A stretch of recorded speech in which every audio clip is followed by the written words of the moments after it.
Welcome to a day in the Word. Today's reading is Exodus chapter 10 through Exodus chapter 12. Exodus chapter 10. The Lord said to Moses, "Go to Pharaoh. I have made him and his officials stubborn. I did this so that I could show them my powerful miracles.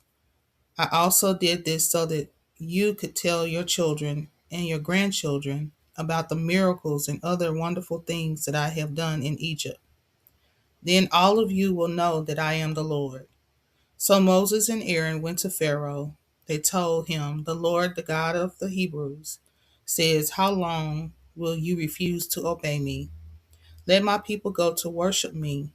If you refuse to let my people go, then tomorrow I will bring locusts into your country. The locusts will cover the land. There will be so many locusts that you will not be able to see the ground. Anything that was left from the hailstorm will be eaten by the locusts. The locusts will eat all the leaves from every tree in the field. They will fill all your houses, and all your officials' houses, and all the houses of Egypt.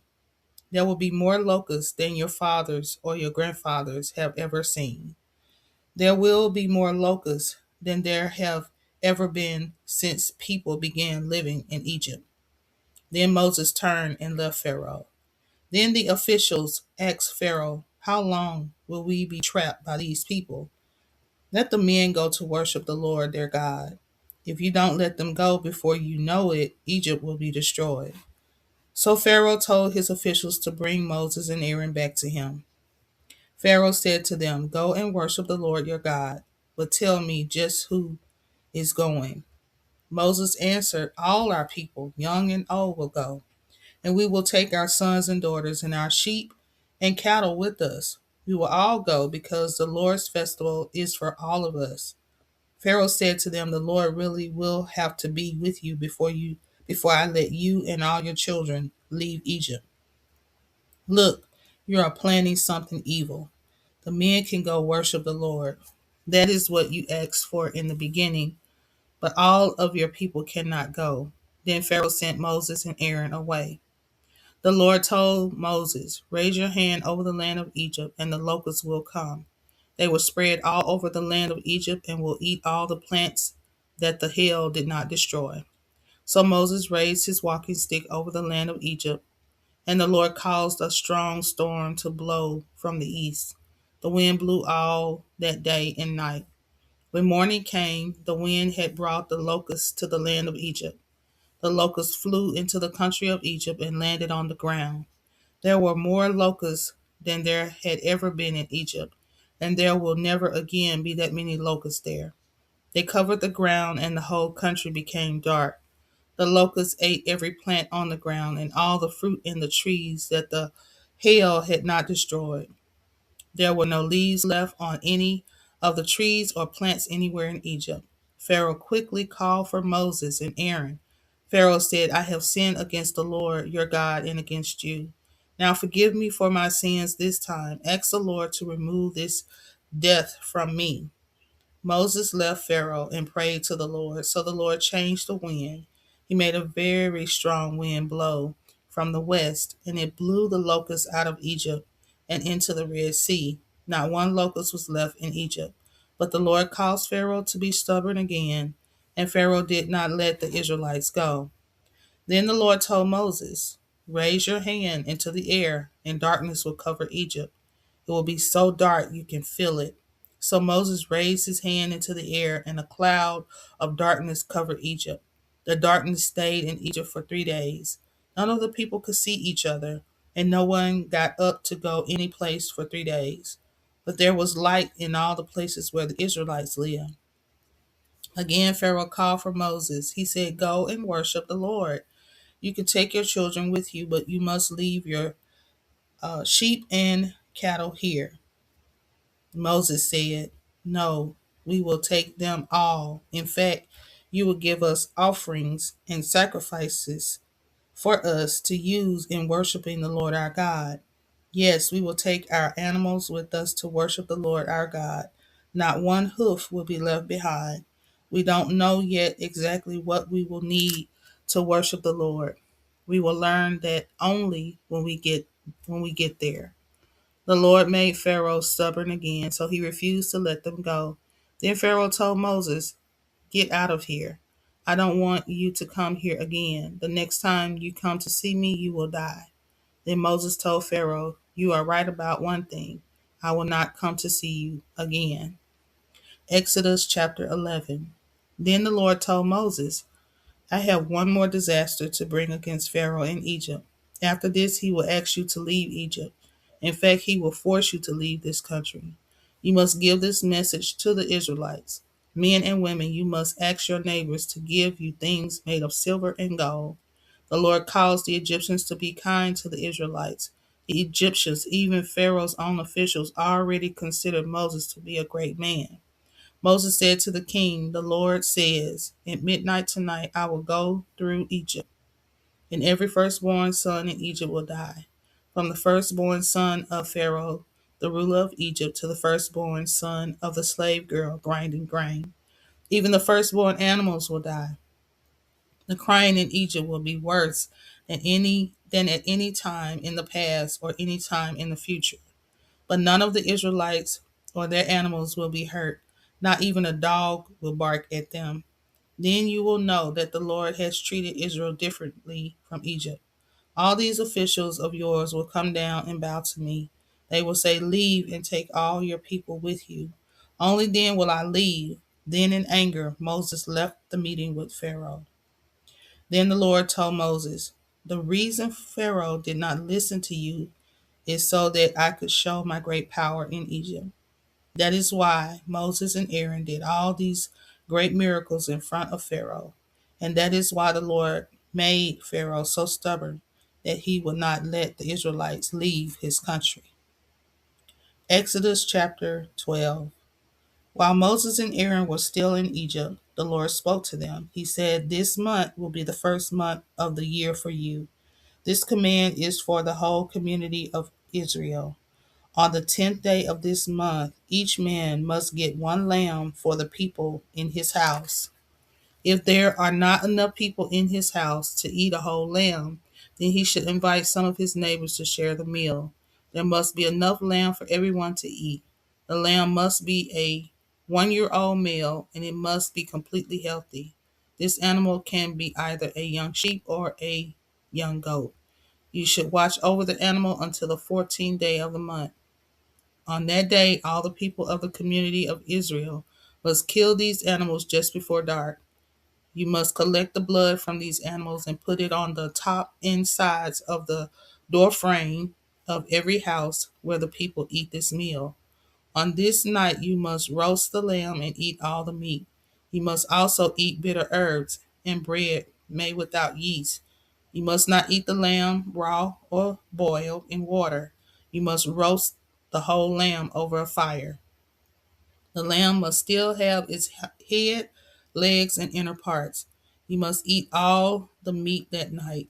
If any of the meat is left until morning, you must burn it in the fire. When you eat the meal, you must be fully dressed and ready to travel. You must have your sandals on your feet and your walking stick in your hand. You must eat in a hurry, because this is the Lord's Passover. Tonight I will go through Egypt and kill every firstborn man and animal in Egypt. In this way I will judge all the gods of Egypt and show that I am the Lord. But the blood on your houses will be a special sign. When I see the blood, I will pass over your house. I will cause bad things to happen to the people of Egypt, but none of these bad diseases will hurt you. You will also remember tonight. It will be a special festival for you. Your descendants will honor the Lord with this festival forever. For this festival, you will eat bread made without yeast for 7 days. On the first day, you will remove all the yeast from your houses. No one should eat any yeast for the full 7 days of this festival. Anyone who eats yeast must be separated from the rest of Israel. There will there will be holy assemblies on the first day and the last day of the festival. You must not do any work on these days. The only work you can do is preparing the food for your meals. You must remember the festival of unleavened bread, because on this day I took all of your people out of Egypt in groups, all of your descendants must remember this day. This is a law that will last forever. So on the evening of the 14th day of the first month, you will begin eating bread without yeast. You will eat this bread until the evening of the 21st day of the same month. For 7 days there must not be any yeast in your houses. Anyone, either a citizen of Israel or a foreigner living among you, who eats yeast at this time must be separated from the rest of Israel. During this festival, you must not eat any yeast. You must eat bread without yeast wherever you live. So Moses called all the elders together and told them, get the lambs for your families, kill the lambs for the Passover. Take bunches of hyssop and dip them in the bowls filled with blood. Paint the blood on the sides and top of each door frame. No one must leave their house until morning. At the time the Lord goes through Egypt to kill the firstborn, he will see the blood on the sides and top of each door frame. Then he will protect that house and not let the destroyer come into any of your houses and hurt you. You must remember this command. This law is for you and your descendants forever. You must remember to do this even when you go to the land the Lord is giving you.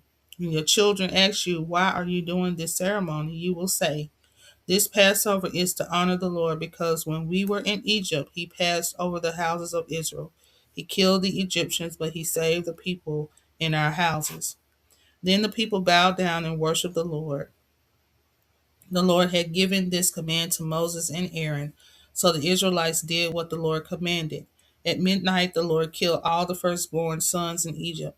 For the firstborn son of Pharaoh who From the firstborn son of Pharaoh who ruled Egypt to the firstborn son of the prisoner sitting in jail. Also, all the firstborn animals died.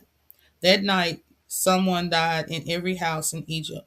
Pharaoh, his officials, and all the people of Egypt began to cry loudly. So that night Pharaoh called for Moses and Aaron and said to them, get up and leave my people. You and your people can do as you say. Go and worship the Lord. Take all of your sheep and cattle with you, just as you said you would. Go and say a blessing for me too. The people of Egypt also asked them to hurry and leave. They said, if you don't leave, we will all die. The Israelites did not have time to put the yeast in their bread. They just wrapped the bowls of dough with cloth and carried them on their shoulders. Then the Israelites did what Moses asked them to do. They went to their Egyptian neighbors and asked for clothing and things made from silver and gold. The Lord caused the Egyptians to be kind to the Israelites, so the Egyptians gave their riches to the Israelites. The Israelites traveled from Ramesses to Succoth. There were about 600,000 men, not counting the small boys. A great number of people who were not Israelites went with them, along with many sheep, cattle, and other livestock. The people did not have time to put yeast in their bread or make any special food for their journey, so they had to bake their bread without yeast. The Israelites had lived in Egypt for 430 years. After 430 years, to the very day, all the armies of the Lord left Egypt. The night they left, the Lord watched over them to bring them safely out of Egypt.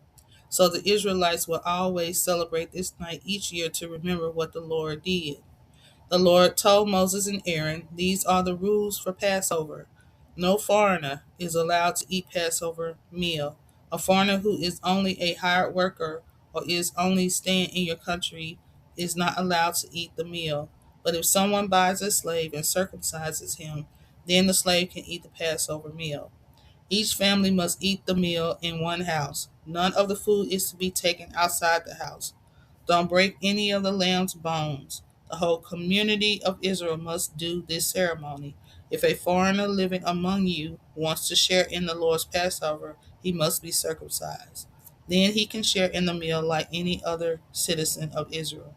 But a man who is not circumcised cannot eat the Passover meal. The same rules are for everyone. It doesn't matter if they are citizens or foreigners living among you. So all the Israelites obeyed the commands that the Lord gave to Moses and Aaron. On that same day, the Lord led all the Israelites out of the country of Egypt. The people left in groups. Thank you for joining A Day in the Word Bible in a Year series. Please subscribe, comment, like, and don't forget to turn on that notification bell. Until the next time, shalom.